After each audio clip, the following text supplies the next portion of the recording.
Kesari chapter 2 the untold story of Jallianwala Bagh, नामांक 1+। अच्छा, okay, ध्यान रखिएगा रवि जी, जाट के जी 4+ थे और सिकंदर का 1+ था। हाँ, ठीक बात है। अब मैं क्यों दोनों उदाहरण दिए हैं कि मैं जब निष्कर्ष बताऊंगा तो हमारे आदरणीय मित्रों को पता चलना चाहिए कि इस फिल्म का जो शीर्षक है, नाम है, उसका अंक 1+ है। ठीक है, बिल्कुल। दूसरी बात ये, प्रोड्यूसर के रूप में वही फौज भरी पड़ी है। 3 आदर लोग रंजन तो बोल, धर्मा के ही हो गए, 3 लोग दूसरे बिल्कुल ले लिए क्योंकि इन लोगों के पास पैसा तो खत्म हो गया, भिखारी हो गए सब, जो अपने आप को बड़ा दूसरा बड़ा प्रोडक्शन हाउस कहते थे। जी, दूसरा अक्षय की भी है ना, अक्षय का भी प्रोडक्शन हाउस है, वो भी है इसमें, बिल्कुल। अक्षय की तरफ से यहाँ कौन है प्रोड्यूसर? ये अरुणा भाटिया। अरुणा भाटिया? हाँ जी जी जी, हाँ। नहीं, प्रोड्यूसर है, को प्रोड्यूसर है?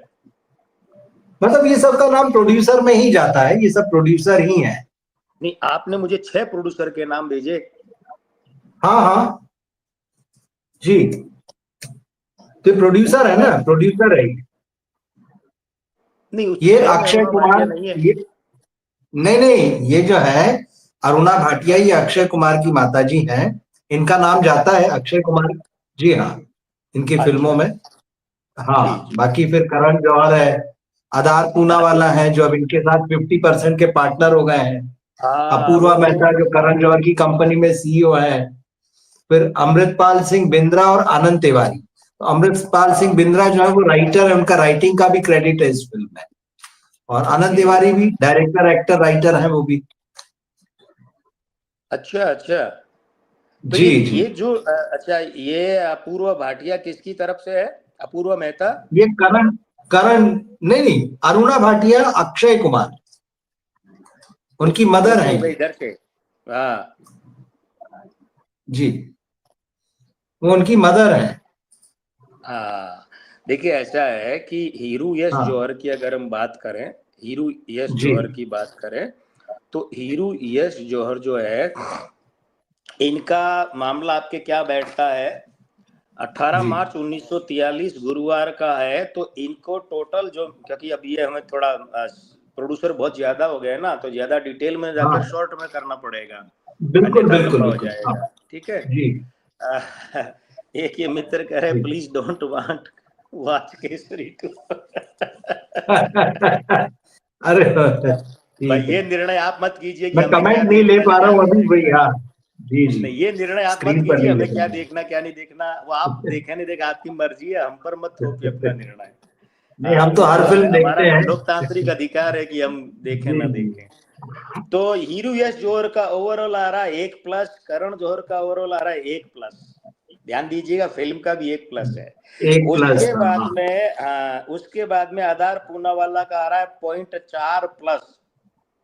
ओ ठीक है। अपूर्वा मेहता 0, अमृतपाल सिंह बिंद्रा 2+, और आनंद ठीक, तिवारी 2+।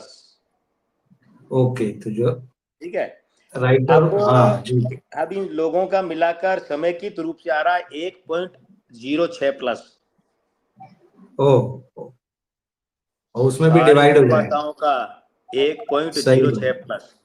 फिल्म कितनी? 1+। है, एक निर्माता प्लस, कितने? 1.06+। वो एक ही मान लीजिए। ठीक बात है, ठीक हाँ। है। अब यहाँ क्या है, एक चीज ध्यान रखनी पड़ेगी कि ये इसमें आधे निर्माताओं का जन्म का विवरण उपलब्ध नहीं है। ठीक बात है, हाँ। थोड़ा ये मार्जिन रखना पड़ेगा। और निर्देशक करण सिंह त्यागी का जन्म का विवरण उपलब्ध नहीं है। नहीं है, उनका भी नहीं है, हाँ। ये बहुत बिल्कुल महत्वपूर्ण बात है ये। भाई निर्माताओं जी, में तो 3 का है, 3 का नहीं है, आधों का है, आधों का नहीं, चल जाता है, लेकिन निर्देशक तो एक ही होता है ना। हाँ जब हाँ उसके बिल्कुल, भी इनकी जन्म भी, का विवरण उपलब्ध नहीं हो तो फिर मार्जिन रखना हाँ पड़ता है। लेकिन इनका नामांक 2 आता है और उसका हुआ 2+। ठीक, 2+। ओके, इतना ही। अब जन्म का विवरण मिलता तो पता नहीं क्या होता, वो एक अलग बात है। हाँ अक्षय कुमार का समेकित आता है 1+/6, यानी कि 0.16+, यानी कि 0.16+। 0.16 अक्षय अच्छा, कुमार का।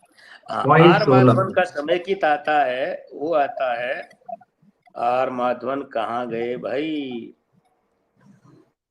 नहीं, अक्षय कुमार का आता है 1/5 यानी 0.2 प्लस, और आर माधवन का आता है 1+/6 यानी 0.16 प्लस, यानी अक्षय कुमार अच्छा का 0.2 है और आर माधवन का 0.16 है, 0.8 है। 16 है। जी जी अब अनन्या पांडे जो है उनका आ रहा है 6+/5 यानी 1.2 प्लस।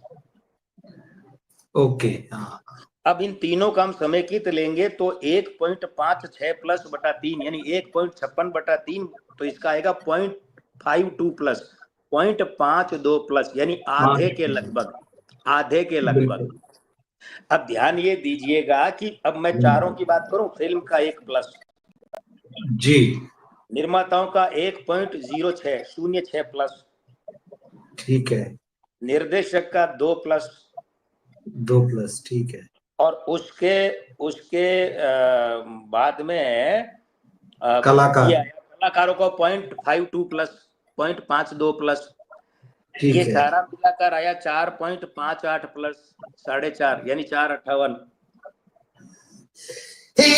सॉरी 4.58 प्लस, और बटे का बटा यानी 4 का भाग दे देंगे। ठीक 4 का भाग क्यों देंगे, फिल्म, निर्माता, निर्देशक और कास्टिंग, तो इन 4 का भाग देंगे तो ये आएगा 1.14 प्लस 1.14, गलत भाषा में कहें तो 1.14 वरना 1.14 प्लस। जी ठीक है, अब ध्यान ये दीजिएगा जी कि हमारे कुछ मित्र जो रेगुलर बैठते हैं, जिनको पिछली बातें याद हैं, वो ये जी कह सकते हैं कि पंडित जी आपने जाट का बताया था 1.92 प्लस, जी हाँ 1.92 प्लस, और ये आ रही है 1.14 प्लस, तो 0.78, 0.78 का ही तो अंतर है। हम्म, तो क्या ये जाट के लगभग जाएगी, जी नहीं जाएगी, सॉरी क्योंकि उसका कारण क्या है, जाट को खुद को 4 प्लस मिले थे भाई। फिल्म के प्रोडक्शन में सबसे बड़ी भूमिका फिल्म के खुद के अंकों की होती है। अब आप सर देखिए कंटिन्यू वहां कीजिए जी गोपीचंद मल्ली नैनी को 2.2 प्लस मिल रहे थे, और मैं यहाँ दर्शकों को बताना चाहूंगा कि आदरणीय मित्रों, वहां के जो जाट के निर्देशक थे गोपीचंद मल्ली नैनी, उनको 2.2 प्लस मिल रहे थे, और यहाँ निर्देशक करण सिंह त्यागी को 2 प्लस मिल रहे हैं। अब आप सोचिए कि वो 2.2 प्लस और ये 2 प्लस लगभग बराबर है। रवि जी, जाट के जो निर्देशक है ना जी गोपीचंद हाँ मल्ली नैनी, उनको 2.2 प्लस मिल रहे थे, बिल्कुल और यहाँ करण सिंह त्यागी को मिल रहे हैं 2 प्लस। हाँ तो मित्रों के मन में ये आ सकता है कि निर्देशकों के भी लगभग समान अंक हैं, फिल्म भी जी 0.78 दूर है, मतलब 75% तो है, ठीक नहीं, रुकना पड़ेगा। अच्छा गोपीचंद मल्ली नैनी के मामले में क्या था कि वहां उनके जन्म के अंक उपलब्ध थे हमें, तो उनका जो हाँ 2.2 प्लस आया वो ठोक बजाकर था, ठोस था। या करण सिंह त्यागी का सिर्फ नाम भी उपलब्ध है, जन्म का नाम विवरण ही नाम नहीं है, बिल्कुल तो बिल्कुल मार्जिन लेना पड़ रहा है। और सबसे बड़ी भूमिका किसकी होती है, फिल्म के नामांक की। अब ध्यान दीजिए, सिकंदर को 1 प्लस हाँ मिला था, लेकिन जाट को कितने बिल्कुल मिले, 4 प्लस। तो 4 सिकंदर के प्लस बारे में भविष्यवाणी क्या थी, डब्बा गोल, और यहाँ बिल्कुल जाट के मामले में क्या थी, खुशनुमा माहौल।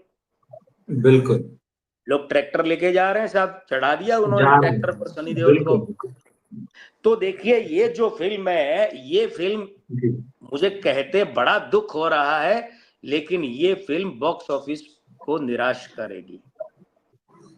Okay Kesari chapter 2 the untold story of Jallianwala Bagh, ये हिंदी सिनेमा जगत को, बॉक्स ऑफिस को निराश करेगी, और अक्षय कुमार की फ्लॉप फिल्मों का या असफल फिल्मों का या बुरी फिल्मों का दौर जारी रहेगा। एक बात, ओ दूसरी बात, अक्षय कुमार अगर ये ट्रैक छोड़ ही दें तो अच्छा है, क्योंकि ये ट्रैक इनके बस का रोग नहीं है।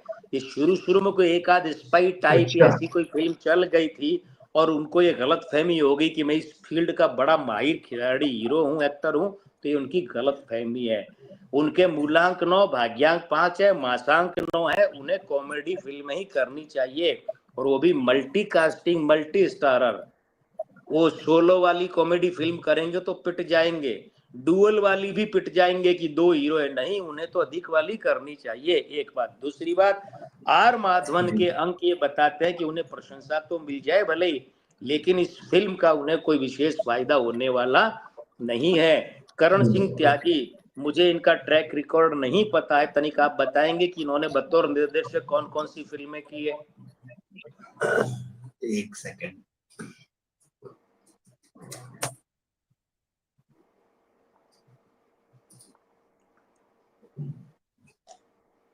इनका बंदिश बैंडिट्स एक वेब सीरीज आई थी, वो इनका सबसे अच्छा काम है, उसके अलावा कुछ भी नहीं है जिसको आप कहें कि थिएटर पर हाँ हाँ फिल्म नहीं है। नहीं नहीं नहीं, पहली ही ये फिल्म है। बॉक्स ऑफिस के डायरेक्टर नहीं है।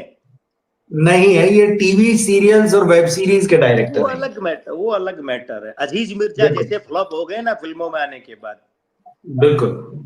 देखिए क्या है, ये करण सिंह त्यागी जो है ना, इनके अंक और इनके अंकों का पूर्ण विश्लेषण करें ना सारा, मतलब सिर्फ मूलांक जी नामांक दो नहीं, पूरा करण हाँ सिंह अच्छा त्यागी, ये हाँ ये विश्लेषण तो ये बताता है कि ये पता नहीं निर्माताओं ने इन पर इनके नाम से इतना पैसा क्यों लगा दिया, इतनी बड़े बजट की फिल्म दे दी और पीरियडिक फिल्म दे दी, सही है। हाँ समय काल पर आधारित फिल्म, ये इनके बस का रोग नहीं है।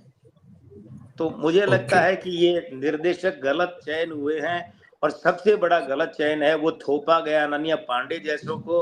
और जब करण जौहर ठीक जैसे नेपोटिज्म के जो अंधे पुजारी हैं वो पूरी तरह जी। बर्बाद नहीं हुए तब तक हिंदी सिनेमा को, वरना ये फिल्म बहुत अच्छी हो सकती थी, वरना ये फिल्म नहीं बहुत नहीं अच्छी। वाकई, अब बिल्कुल अभी भी बिल्कुल। थिएटर में मैं तो जाऊंगा देखने, मैं नहीं इसलिए बिल्कुल, जाऊंगा मैं भी कि इस जाऊंगा। काल खंड को मैं भी जाऊंगा। इन्होंने कैसे कैसे उतारा है, मैं इसके लिए जाऊंगा क्योंकि मुझे पता सही है है वो सही। इतिहास का वो काल खंड जो इसमें दिखाया है, जलियांवाला वकीलों का, बाग मुझे 1919। पता है, तो मैं तो वो काल खंड को कितना उकेर पाए वो देखने जाऊंगा। मैं आम दर्शक की तरह तालियां बजाने नहीं जाऊंगा, मैं वो देखूंगा उसको कितना सटीक, और मैं पक्की बात है मैं निराश होऊंगा। क्यों? क्योंकि इसमें शोध की कमी तो जो ट्रेलर है उसमें भी साफ दिख रही है। एक बात। दूसरी बात यह कि हाँ, निष्कर्ष के रूप में ये फिल्म बॉक्स ऑफिस को, मैं दोहरा देता हूँ, बॉक्स ऑफिस और हिंदी सिनेमा को निराश करेगी। अक्षय कुमार के फ्लॉप के निराश करने वाली बुरी फिल्मों के रूप में एक तमगा और जुड़ जाएगा। आर माधवन की मेहनत व्यर्थ जाएगी, इस अंडरलाइन कीजिएगा इस बात को, और आप निश्चित रूप से देखेंगे कि हाँ बंदे ने मेहनत की लेकिन फिल्म को लाभ नहीं हुआ। तो और अनन्या पांडे इस फिल्म पर सबसे बड़ा कलंक साबित होंगी। इस फिल्म ही, वो तो फिल्म जगत पर ही है क्योंकि वो फालतू थोपा जा रहा है। तो कुल मिलाकर ठीक। जाट के सामने मैदान साफ है। अच्छा ये खास बात है, ठीक है। और अक्षय और कुमार के लिए तो आप बहुत साफ साफ कह रहे हैं कि भाई इसका मतलब है उनको आने वाले समय में जो उनकी हेरा फेरी 3 है, वेलकम टू जंगल जो फिल्म उनकी कॉमेडी फिल्म है, ये दोनों और मल्टी हाँ स्टारर है। अगर हाँ चल जैसा कि सकती आप है। कहते हैं कि बाकी सितारों के भी नंबर मिल गए, फिल्म का कुछ अच्छा हुआ, तो अक्षय हाँ को उसमें चांस है, हाँ हाँ। वरना देखिए उनका ऐसा है, कैरियर लगातार ढलान पर। नहीं वो देखिए ऐसा है, आपको याद होगा कि अक्षय कुमार के लिए नव वर्ष की वीडियो में कहा था ना मैंने बिल्कुल कि याद है। भाई इनके अपने हिसाब से तो बहुत बुरा है। बिल्कुल ठीक है, अपने हिसाब से। दूसरी बात क्या है, एक बात यह कि देखिए जब इसकी बात कर रहे हैं थिएटर पर बॉक्स ऑफिस की, तो जी आपको याद होगा कि जाट के समय मैंने कहा था कि निर्माता निर्देशकों ने बड़ा अच्छा काम किया कि एक दिन पहले गुरुवार के अंकों में फिल्म रिलीज कर दी। याद होगा हाँ आपको, मैंने बताया भी था कि अगर शुक्रवार को रिलीज होती तो बिल्कुल ये अंक होते, 1 माइनस आता, वरना 4 प्लस आए हैं। हाँ सही तो है। पता नहीं ये करण जौहर और कौन से नशे में डूबे रहते हैं, ये किसी ढंग के ज्योतिषी से सलाह नहीं ले सकते कि भाई हम कब रिलीज करें, या ये पूरी तरह बर्बाद होने के बाद जब कुछ करने के काबिल ही नहीं बचेंगे तब जाएंगे किसी की शरण में।